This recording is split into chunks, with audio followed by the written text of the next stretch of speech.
Most of us think that we are really, really good people. And we have this belief that we go above and beyond for the people around us. And I'm here to tell you that that's actually a myth.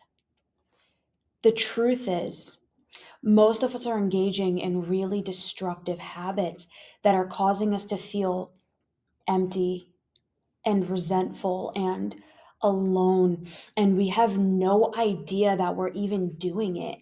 And what I'm going to be diving into today is what is that sneaky habit? What is the thing that we're doing that's really destroying our relationships? And how can you get out of it? How can you ensure that you stop doing this so you can actually have really amazing, loving, wholesome relationships? For those of you who don't know me, my name is Bianca. I'm a therapist who specializes in cognitive behavioral therapy, and I've helped thousands of people through one on one therapy, through speaking, through doing YouTube videos like this, and through hosting live events go from being severely self conscious, insecure, self reportedly broken people to being really confident and empowered. And one of the ways that I helped them to do that was through what I'm going to be talking about today. The thing that I have seen more people do than I can even count is this habit of putting everybody before yourself and convincing yourself that you are somehow doing the people in your life a favor by doing so. I had a call with a client earlier this week, and he was telling me that throughout the span of his life, he's felt this pervasive need to rescue his family. He sincerely convinced himself and now believes that his life is only here to save and protect his family because he doesn't believe that they can take care of themselves. And every piece of evidence that he's gathered throughout his life has actually validated that they're severely overweight. They don't take care of themselves. They don't take care of their health. They're in dire crisis all the time. And this client convinced himself he's the savior that's going to fix his family. And so I asked him, I said, how has that worked out? He's like, well, what do you mean? I said, well, how old are you? And he gave me his age. He's in his mid 20s. I said, okay, so you've been doing this for like 20 something years. He said, yeah.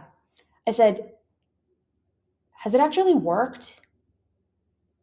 And he really had to stop for a second and think. And he goes, no. I said, what has it done to you? What's the impact that this has had? He goes, well, I've ruined every relationship I've ever been in because I believe that I have to fix everybody, that I have to save everybody, that I have to put everybody before me. I said, oh, interesting. Have those relationships worked out? He said, no, they ended up getting resentful and leaving, or I ended up choosing people that needed to be saved, and therefore the relationship just couldn't work because they they weren't ready to commit. I said, oh, well, what impact has this had on you specifically? Like, do you feel better? Have you noticed that you feel more loved by your family? Do you feel more connected to them? Do you feel like there's been some really great changes to your relationship with them? And he goes, no, it's gotten so much worse because I resent them. I resent them for being so incapable, and I resent them for not figuring it out. I said, well, how could they? You're doing everything for them. And his jaw dropped. He was like, what? I said, you're doing everything for them. You don't think that they're capable of doing it. So you're basically going in there trying to fix them because you believe that they're broken. And then they're not learning how to do things, or they're not having to deal with the consequences of their actions, which create meaningful change. You're just trying to fix them. Are they fixed? And he said, no, they're so much worse.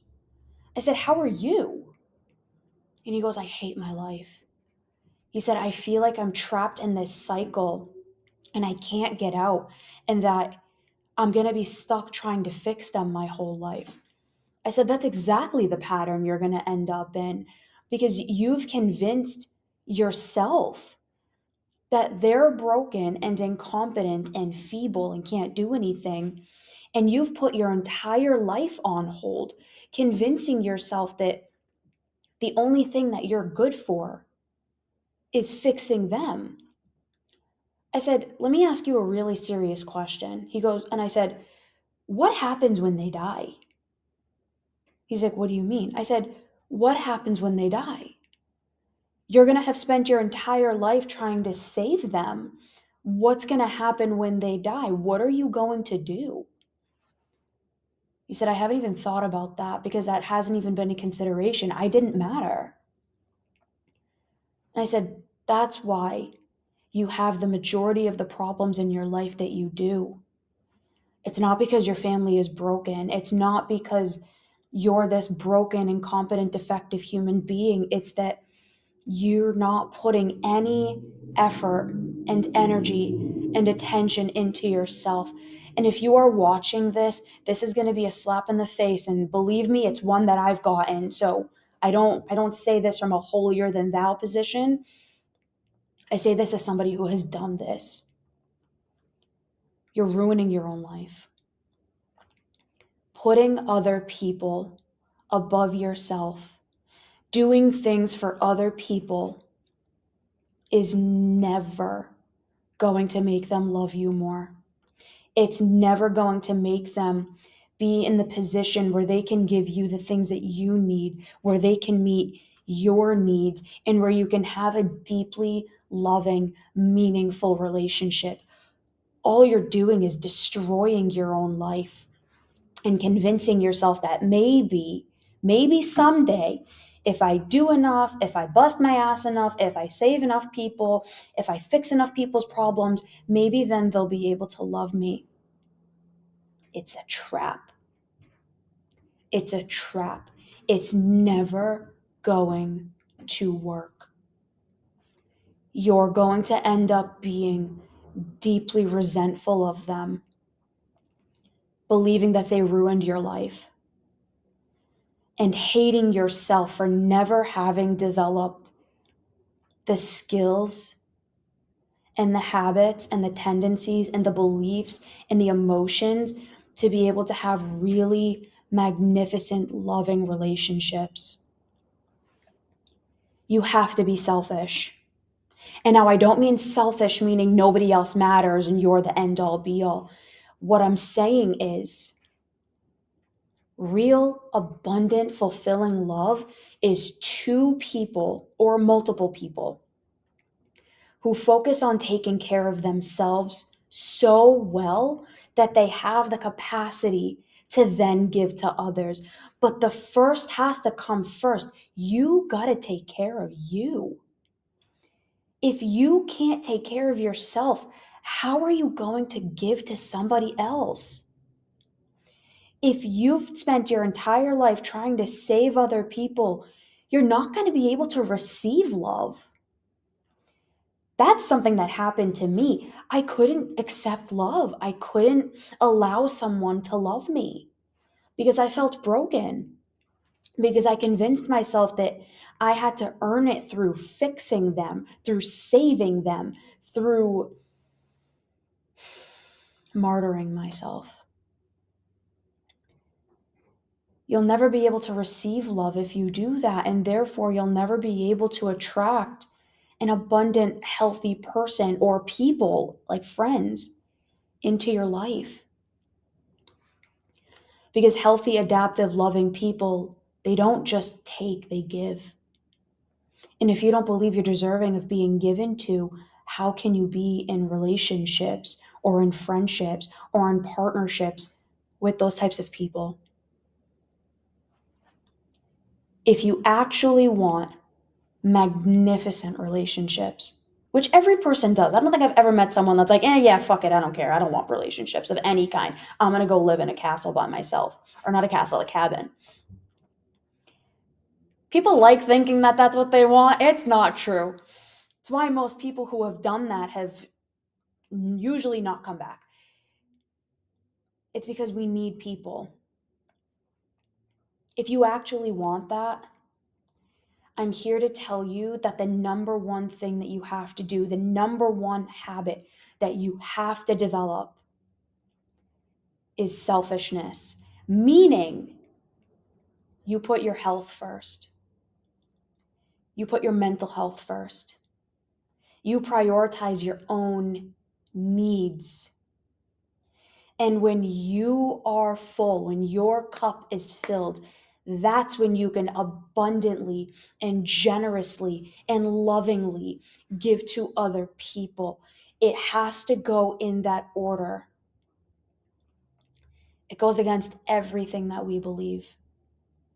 But do you know why those beliefs have developed? They've developed because none of us believed we were capable of meeting our own needs, and so we relied on others. We're beyond that. The data shows it. We have to be able to be there for us first, and then we can abundantly give to others. This is how relationships grow and thrive, and they feel so nurturing and amazing because each person is not dependently relying on this other person to be okay. We each have this belief that I got me, therefore I got you, and vice versa. It starts from within. And I know not everybody feels capable of that, and that's okay. That's where working with a really good therapist or coach comes into play because they will teach you, just like I did with all of my clients, and I did it for myself, how to be okay being selfish. Because it's the least selfish thing you can do. You put yourself first to then take care of others. If you give yourself the chance to do that, if you give yourself the chance to learn the skills to do that, I guarantee you will feel happier, your relationships will feel more fulfilling, and your life will feel more whole. If you start this today, identify one need that you have that you can start meeting regularly and go from there. Your life will radically change. If this is something that you feel like you need help with, all of my links are in the description. I work with people every single day, helping them to be able to develop these skills, and we can do it for you too.